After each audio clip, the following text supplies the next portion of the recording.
Hello my gingers and chilies, welcome back to my channel Chemistry का बच्चा. So I am meeting you after a long time. First of all, happy Independence Day to all. And today we are starting 10th class ICSE chapter called electrolysis. Now when I am talking about electrolysis, first of all break it down. With the help of electrical energy, we are going to produce the chemical energy. What is the first thing? What we are going to study in this chapter? Electrical energy is going to be converted into chemical energy, right? So first of all, what is electrolysis? It is the decomposition. Decomposition का मतलब क्या होता है? Decomposition means breakdown of a chemical compound, and this chemical compound has to be electrolyte. So it is a breakdown of a chemical compound. Mainly that is an electrolyte. Okay. In the aqueous मतलब या तो पानी के अंदर होना चाहिए और infused. Fused means molten state. So either it has to be in the aqueous state or is it going to be in the molten state by the passage of electric current. By the passage of electric current resulting in the, यहां पे सबसे पहले electric current पास करना है through an electrolyte.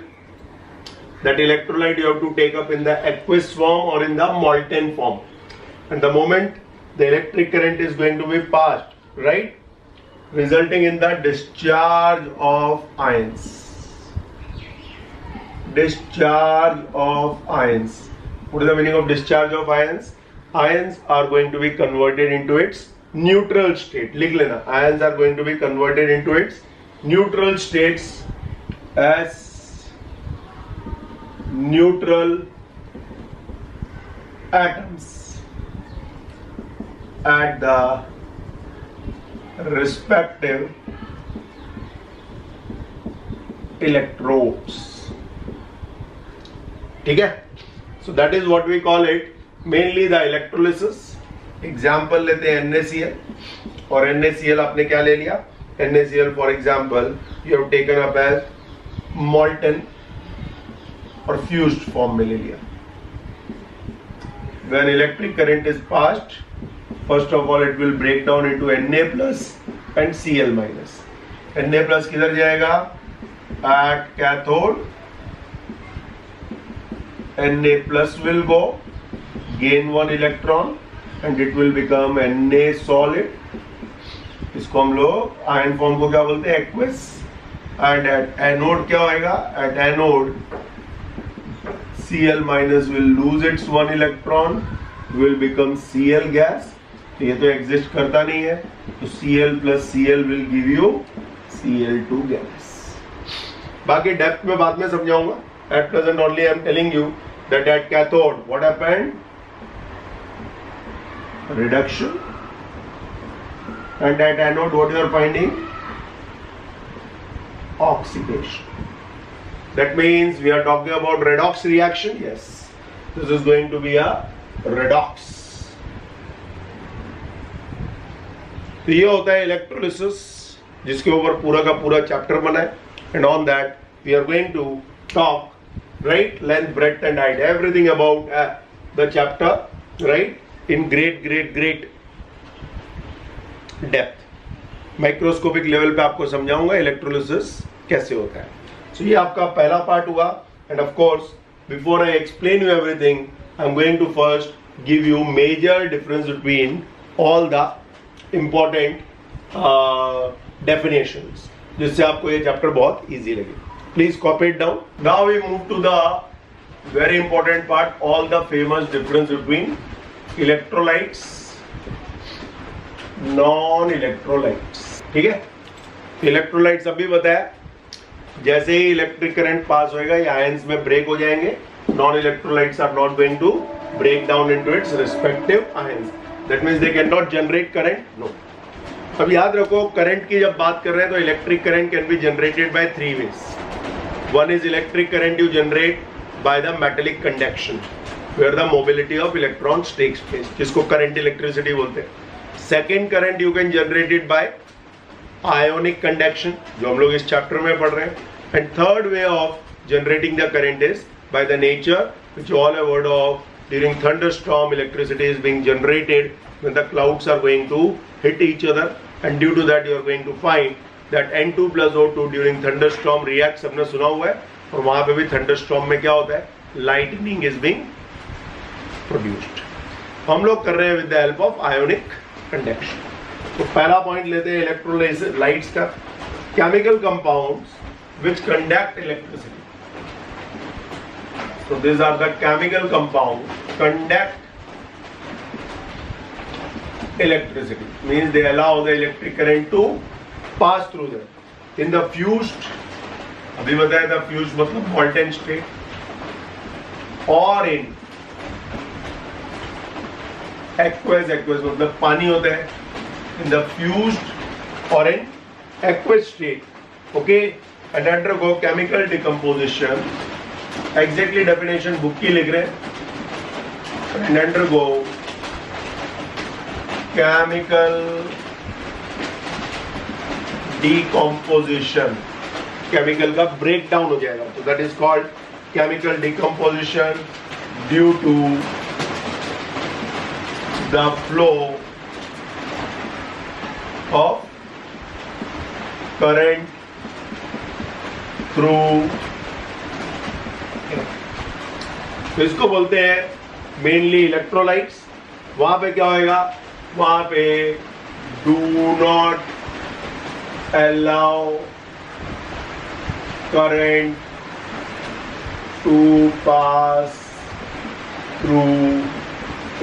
उल्टा लिखना है तो उल्टा भी लिख सकते हो. chemical compounds which do not conduct electricity in the fused or in aqueous state and undergo chemical decomposition due to the flow of current through it. दो पॉइंट्स आईसीएससी में लिखना जरूरी होता है. सो इलेक्ट्रोलाइट्स कौन होते हैं? They are ionic compounds, and everyone knows ionic compounds have a tendency to easily give you the ions. तो ये कौन होंगे भाई, इसका उल्टा covalent compounds. Very easy. Okay, over here particles in the electrolyte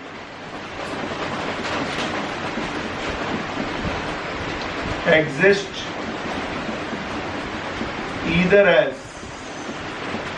ions or molecules. यहाँ पे they only exist as molecules. अब ध्यान से सुनना. नॉन इलेक्ट्रोलाइट में फॉर एग्जाम्पल आपने शुगर ली, C12H22 ऑयलर, करंट पास किया, ये ऐसे ही रहेगा जैसा है. इज इट अ मॉलिक्यूल और आयन? मॉलिक्यूल. ब्रेक हो रहा है? ब्रेक नहीं हो रहा. बट यहाँ पे क्या होने वाला है, यहाँ पे इलेक्ट्रोलाइट्स दो तरह के होते हैं. जो अगला डिफरेंस है स्ट्रॉन्ग एंड वीक. अगर स्ट्रॉन्ग होएगा तो you can only see the ions, nothing else. But अगर वीक होएगा then you can see the ions as well as the molecules, दोनों दिखेंगे. So that is what we call it mainly the electrolytes and non electrolytes. Electrolytes में आप कोई भी acids, dilute HCl ले लिया, H2SO4 ले लिया, NaOH ले लिया, मॉल्टेन PbBr2 ले लिया, ये सब इसके एग्जाम्पल्स. और नॉन इलेक्ट्रोलाइट्स को ही बोला तो यूरिया ले लिया, शुगर ले लिया, ग्लूकोज ले लिया, राइट, CCl4 ले लिया. This all are non electrolytes. इसमें से अगर आप इलेक्ट्रिक करंट पास करोगे so they are not going to break down into ion. जैसे हैं वैसे ही रहेंगे. कोई फर्क ही नहीं पड़ा। समझ में? They break down into ions. मतलब ये वैसे लोग हैं जिनको आप कितना भी डांटो, कितना भी बोलो, जैसे हैं वैसे ही रहेंगे, ये आंसू निकालने लगेंगे। सिंपल लैंग्वेज, मतलब break down, yes break down, ये नहीं होने वाला। यहाँ पे कुछ बहुत ब्रेक डाउन हो जाते हैं और कुछ पार्शली ब्रेक डाउन हो जाते हैं। So I hope the concept is clear to everyone. तो ये हुआ आपका पहला important difference between electrolytes and non-electrolytes. Please copy down. Now we move to the second part जो मैंने अभी आपको बताया, strong electrolytes and weak electrolytes. यहाँ पे क्या होता है? When current is passed through electrolyte, it completely dissociates into its respective ions. ये वाला पार्ट याद हो गया तो अपने आप ये वाला पार्ट हो जाएगा। यहां पे खाली आपको अंडरलाइन कर रहा हूं, कंप्लीटली के बदले क्या करना है? पार्शियली। बाकी सब सेम, यस। ये पार्शियली ब्रेक डाउन होगी, कंप्लीटली ब्रेक डाउन नहीं होगी। Second thing, we all have to know that in solution only ions exist as particles. तो यहां पे आपको खाली आयंस ही आयंस दिखेंगे। यहां पे in solution ions as well as particles exist. So that is another thing which we all have to know. Third thing हम बोल सकते हैं, they are good conductors of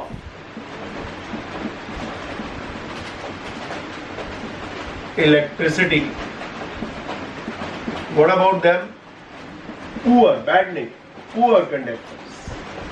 देते हैं इलेक्ट्रिक करंट बट उतना ज्यादा नहीं देंगे। They are going to be the poor conductors of electricity.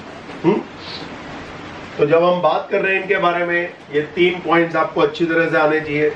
Example कोई बोले तो कोई भी ले लो, dilute HCl,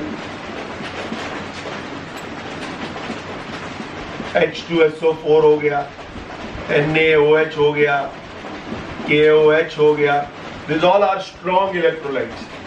Salt of strong acid, strong base, Na2SO4 हो गया। और वीक इलेक्ट्रोलाइट्स की अगर बात करेंगे तो take weak acids and weak bases, जैसे कि आप ले सकते हो एसिटिक एसिड, विनेगर, और क्या ले सकते हो? थम्स अप के अंदर कौन सी एसिड होती है? Carbonic acid, you can take it up, right. फिर आपका वीक एल्कली क्या होता है? NH4OH, और क्या हो सकता है? Slaked lime, CaOH twice, calcium hydroxide. ये सब आपके वीक के अंदर आते हैं। सो that is about strong and weak electrolytes. अब स्ट्रॉन्ग इलेक्ट्रोलाइट्स अगर आपने रखा है और उसके थ्रू आपने इलेक्ट्रिक करंट पास किया, the bulb will glow brightly. अगर आपने वीक इलेक्ट्रोलाइट के अंदर पूरा कनेक्शन रखा है, then the bulb will glow dimly. और अगर आपने नॉन इलेक्ट्रोलाइट के अंदर रखा है, then the bulb will not glow at all only. And that is how, with the help of experiment also, you can find it out whether the given solution is electrolyte, which type of electrolyte, strong or weak, or is it a non-electrolyte. Bulb जल ही नहीं रहा है तो समझ जाना that it is not at all an electrolyte. Please copy. Now we go for the next difference between, as I have told you, पहले मैं आपको सब difference between ही दे रहा हूँ। Okay, now let's talk about cathode and anode. पहला point हो गया electrode. It's electrode connected to the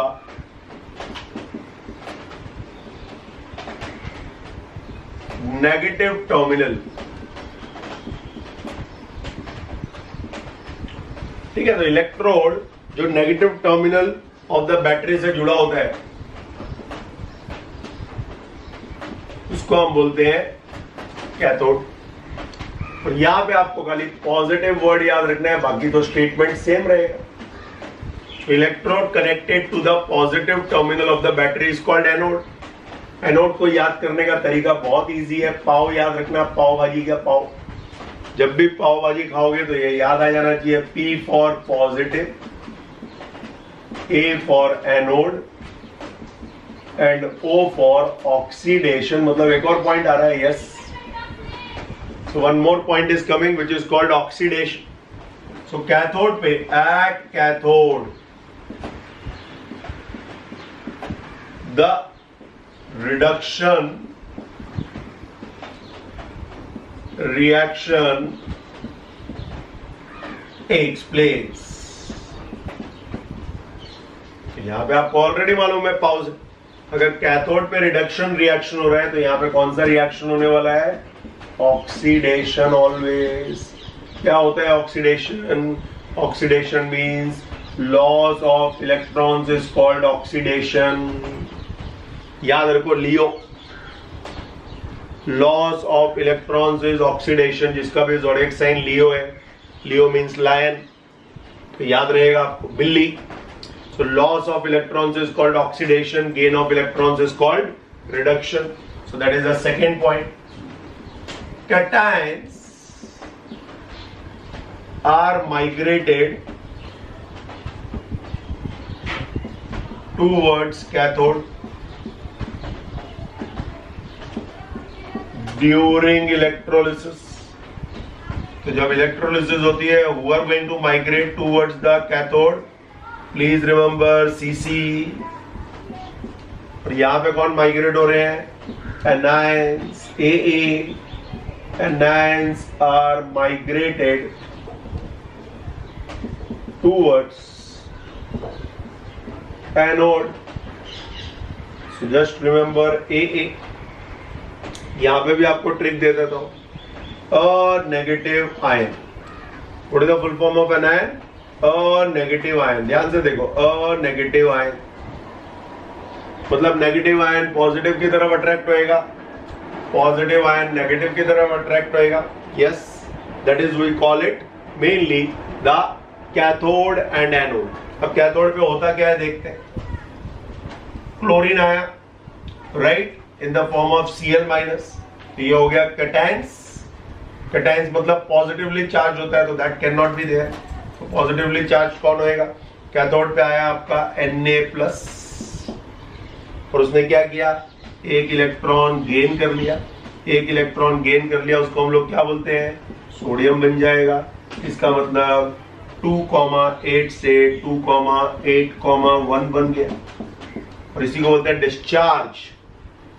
क्यों ऐसा होता है वो भी हमको मालूम पड़ेगा, ठीक है। To get the metal in its pure state we do electrolysis, ठीक है। मेटल न तो आपको प्योर स्टेट में मिलेंगे नहीं। So the only way to get it is by electrolysis. Yes, active metals when we are talking about, yes, ठीक है। बट बहुत सारे मेथड्स होते हैं, उसमें से एक मेथड है इलेक्ट्रोलिसिस। यहाँ पे क्या होने वाला है भाई?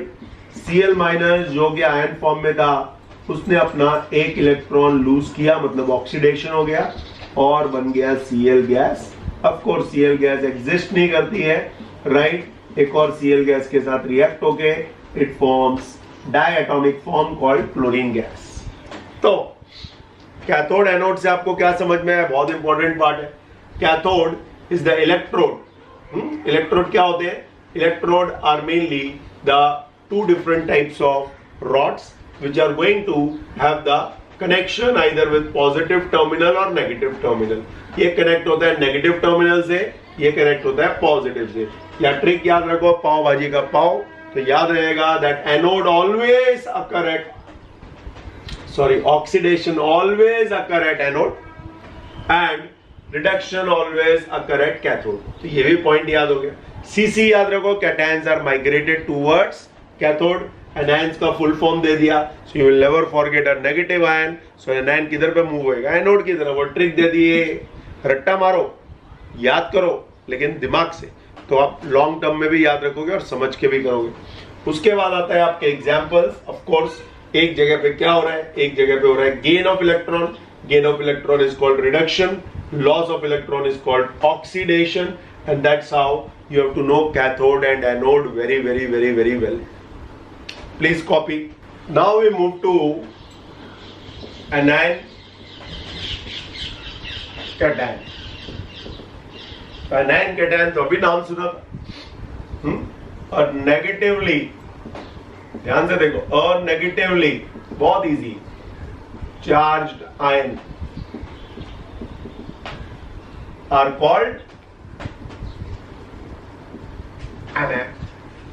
तो अगर एनायन याद है तो कैटायन थोड़ी ना सोचना पड़ेगा, है, दे आर पॉजिटिवली चार्ज्ड। दूसरा पॉइंट लास्ट वाले से उठा लो, एनायंस माइग्रेट टूवर्ड्स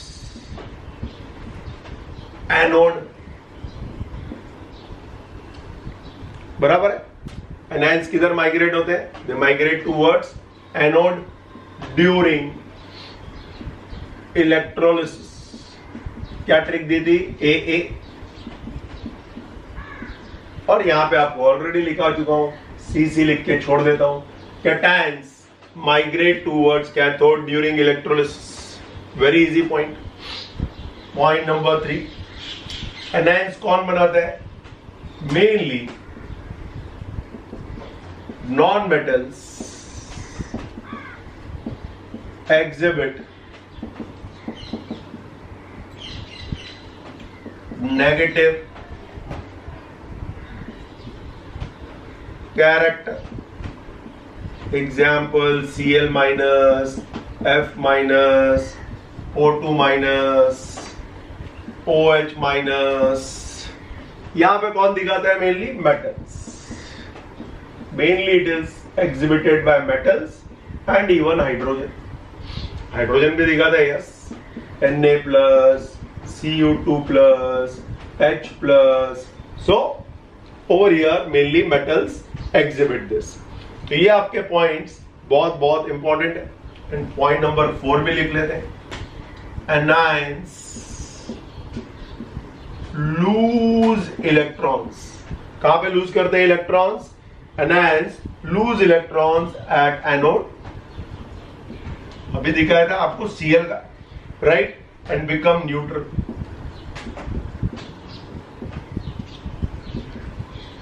सो एनायन आया Cl माइनस, उसने इलेक्ट्रॉन लूज किया, बन गया Cl।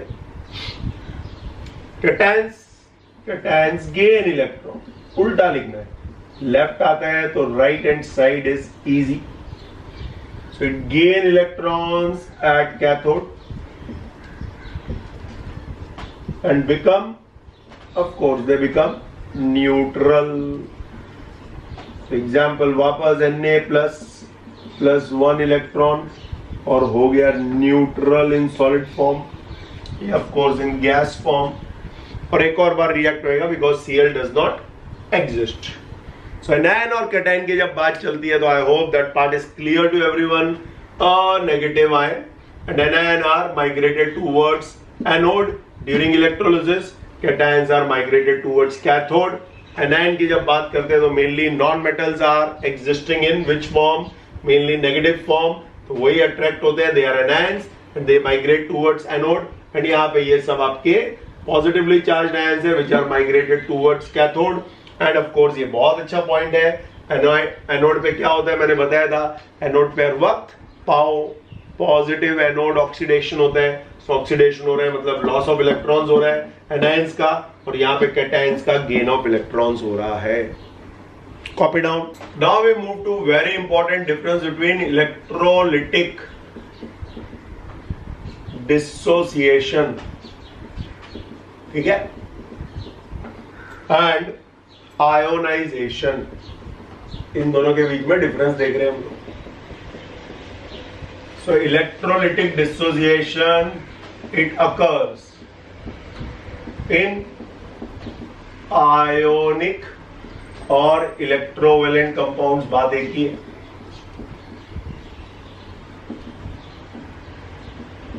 तो ये कहां होता है ionisation? It occur in covalent compounds. तो याद करने का ट्रिक क्या है भाई? जहां आयोनाइजेशन हो रहा है वो आयोनिक कंपाउंड नहीं है, वो covalent compound.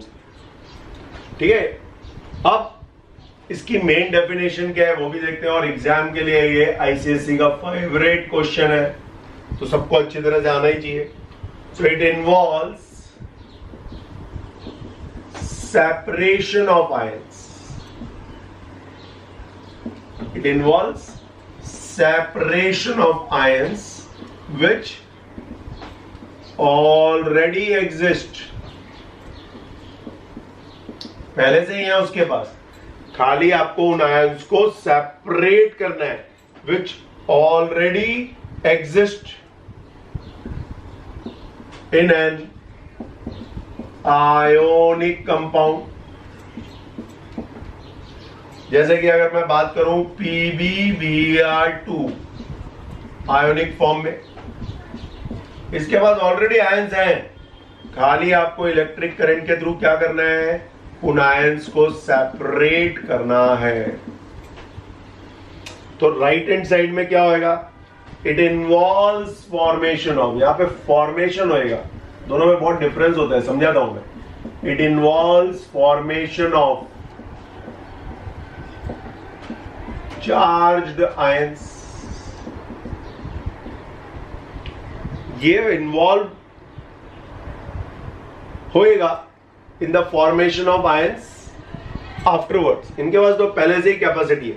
So it involves formation of charged ions from the molecules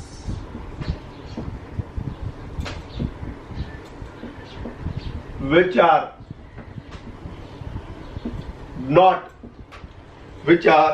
not in the ionic state। अब मतलब समझते हैं। देख, दो तरह के बच्चे आए मेरे पास ट्यूशन के लिए। एक जिसके अंदर पहले से ही पोटेंशियल है, तो मैं उसको जस्ट पढ़ाऊंगा, मेरा काम हो गया। क्यों? he is going to transfer it or he is going to absorb those things and transfer it into the paper। और दूसरा वाला है जिसके पास कैपेसिटी नहीं थी, लेकिन उससे मेरे को मेहनत करके आंसर निकलवाने हैं, उससे मेहनत करके काम निकलवाना है। ये तो पहले से ही एग्जिस्ट कर रहा है। It involves separation of ions which already exist in an ionic compound. मतलब उसके पास वो कैपेबिलिटी है, पोटेंशियल है, इसके पास नहीं है। ठीक है, एग्जाम्पल देखते हैं जिससे आपको वहां पे क्लियर हो। एग्जाम्पल हमने लिया HCl। अब HCl को अगर आप ऐसे ही देखोगे तो ये कोई आयन वायन फॉर्म में रहता नहीं है, लेकिन जैसे ही इसको आपने पानी में डाला, ये कोवेलेंट कंपाउंड ब्रेक हो जाता है into H plus plus Cl minus. पानी में नहीं डालोगे तब तक क्या है? कोवेलेंट कंपाउंड ही। Okay, so when we are talking about this two, we all have to know electrolytic dissociation and ionization का पहला पॉइंट, ये आयोनिक और इलेक्ट्रोवेलेंट कंपाउंड्स में होता है, ये कोवेलेंट में होता है। ठीक है, ये पहली बात आपको याद रखनी है। दूसरी बात आपको याद रखनी है, जब भी आप ये कर रहे हो आयोन, तो आयोनिक मत लिखना, आयोन में कोवेलेंट कंपाउंड्स अगर याद रखना है तो यहां पे it involve separation of ions which already पहले से ही है उसके पास, खाली अलग करना है भाई, पहले से ही है वो, खाली आपको अलग करना है, यहां पे है नहीं। जब पानी में डाला, इज इट क्लियर? उसको पानी में डाला, then only you are going to find कि it is going to break down into its respective ions. अगर ऐसे ही रखा है, it is not. So I hope this difference between also clear to everyone. Take screenshot. Okay, let's talk about metal and electrolyte. Metal, when I am talking about metal, we have taken the example as copper, and electrolyte we have taken the example of copper sulfate. The flow of electricity which takes place by mobile electrons you will find in metal, और यहाँ पे the electrical conduction is due to flow of ions, जो मैंने आपको starting में भी बताया था। यहाँ पे कोई केमिकल डिकम्पोजिशन नहीं होता है, क्योंकि यहाँ पे इलेक्ट्रॉन्स नेगेटिव से पॉजिटिव टर्मिनल की तरफ जाते हैं। यहाँ पे केमिकल डिकम्पोजिशन होएगा तो ही आपको कैटायंस और एनायंस मिलेंगे, and cations are migrated towards cathode, and anions towards anode. No new products are formed. नहीं, कुछ नहीं मिलेगा यहाँ पे आपको कैथोड पे भी कुछ मिलेगा, एनोड पे भी कुछ ना कुछ मिलने वाला है. So very very very important, right? Then we have to know यहाँ पे very very important part is that metals are good conductors of. Yes, ये बहुत अच्छा point है. Metals are good conductors of electricity in solid state. Solid state की बात करें तो यहां पे बहुत ही अच्छे गुड कंडक्टर्स हैं there. So metals are good conductors of electricity in the solid state and in the molten state.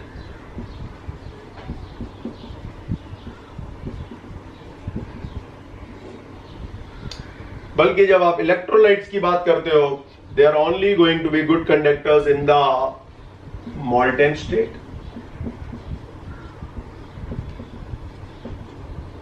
Aqueous state.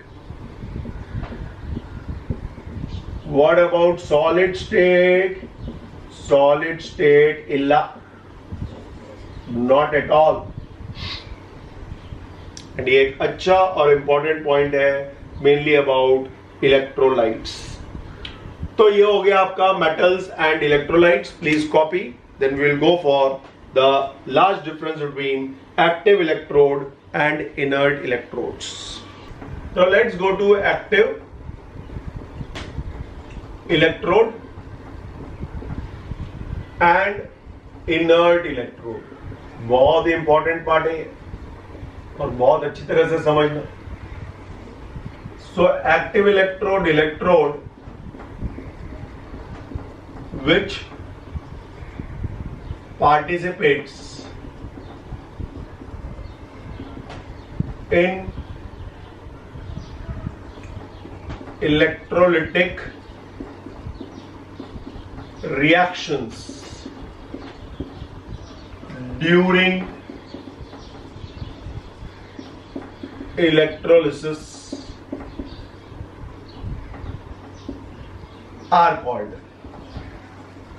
तो ये पार्टिसिपेट करते हैं इलेक्ट्रोलिसिस में, खुद इलेक्ट्रोड ही पार्टिसिपेट करने लगते हैं. यहां पे it do not participate. तो ये पार्टिसिपेट करता है, it means it diminishes in mass during electrolysis. धीरे धीरे पतला होने लगेगा. Over here no change. ये एक्टिव है. Active. Which part is active of your body? Central nervous system. अरे इससे क्या लेना देना है? C for copper, N for nickel, S for sulfur मत लिख देना. मेटल्स की बात हो रही है. सिल्वर. तो सेंट्रल नर्वस सिस्टम अगर आपको याद रहा, एक्टिव होता है बॉडी का, याद ही रहेगा. कॉपर, निकल, सिल्वर. एंड इनर्ट इलेक्ट्रोड के एग्जांपल्स क्या है भाई? इनर्ट इलेक्ट्रोड्स अगर देखेंगे तो इनएक्टिव है. कौन है इनएक्टिव भाई? Pig. Full form platinum, iron and gold मत लिख देना, ग्रेफाइट है ये, graphite rod. So that is a way I have made it very very easy. तो एक्टिव जो पार्टिसिपेट करता है केमिकल रिएक्शन में, and of course inert participate नहीं करता है. इसका मास धीरे धीरे कम होने लगता है क्योंकि वो अंदर डिसॉल्व होने लगेगा. कैसे? थोड़े टाइम में मालूम पड़ेगा. No change. लेक्चर 3 में 2 या 3 में आपको मालूम पड़ेगा. So that is about active and inert electrode. Very important part जो कोई डिफरेंस आपको देता नहीं है, but I have given it to you. तो याद रखो, एक्टिव जो पार्टिसिपेट कर रहा है किसमें? इलेक्ट्रोलिटिक रिएक्शंस में. तो स्क्रीनशॉट ले लो.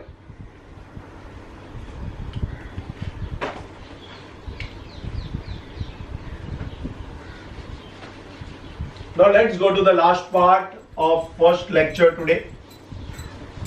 काफी टाइम के बाद मिला हूं बिकॉज बीच में थोड़ा प्रॉब्लम था ऑफ माय लैपटॉप. ठीक है, so very soon everything will be streamed line. अब आते हैं लास्ट पार्ट, इलेक्ट्रोलिटिक सेल क्या होता है, जो हम पढ़ रहे हैं पूरे चैप्टर में. तो याद रखो, electrolytic cell is made up of 3 E's. पहला ई होता है, इसके लिए चाहिए आपको इलेक्ट्रोलिटिक वेसल.